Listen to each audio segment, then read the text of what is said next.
Hello everybody, I'm Christian Wilson and welcome to What's the Deal? Let's get right into this week's topics. In NASCAR, the Cup Series headed to New Hampshire Motor Speedway for this past Sunday's Foxwoods Resort Casino 301.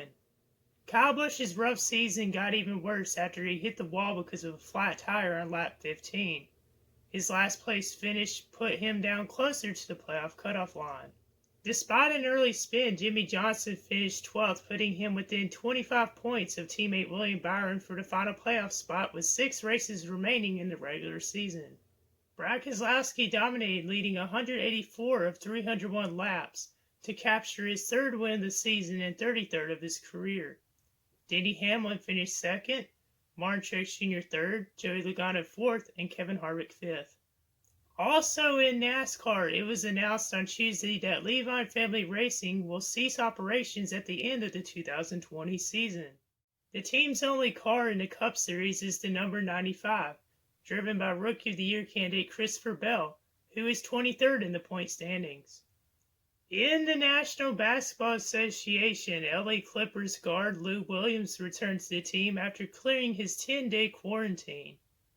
The Clippers are now waiting on Ford Montrezl Harrell to return for the playoffs after he left the bubble to tend to a family emergency. The Milwaukee Bucks got guards Eric Bledsoe and Pat Connaughton back after they spent a couple weeks in quarantine after contracting the COVID-19. Also in the NBA, Orlando Magic forward Jonathan Isaac tore his right ACL during this past Sunday's game against the Sacramento Kings.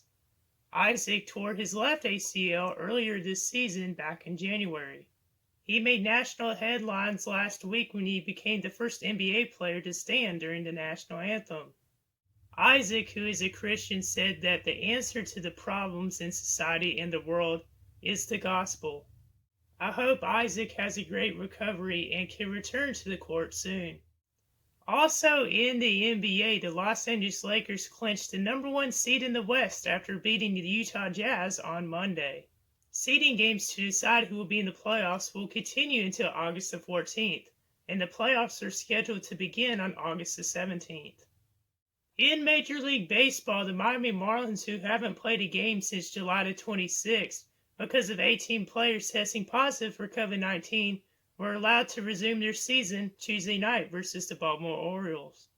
The New York Yankees are leading the AL East with a 7-game winning streak heading into Tuesday night and have an 8-1 record, while the other New York team, the National League Mets, had a 5-game losing streak this past week and are 3-7 after 1/6 of the schedule. The Atlanta Braves are on top of the NL East, heading into Tuesday night's matchup versus the Toronto Blue Jays with a 7-4 record.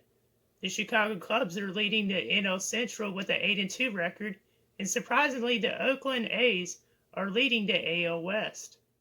The Minnesota Twins are on top of the AL Central with a 9-2 record, while the Colorado Rockies are on top of the NL West.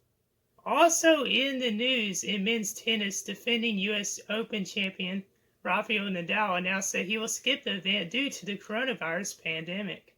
In the National Hockey League, over 7,000 coronavirus tests were administered over the past week with 0 positive tests. This is a great sign, and it looks like we'll see the NHL season start soon. You can check out my show each week on YouTube, Instagram, and Facebook. With this week's sports update, I'm Christian Wilson. See you in the next one.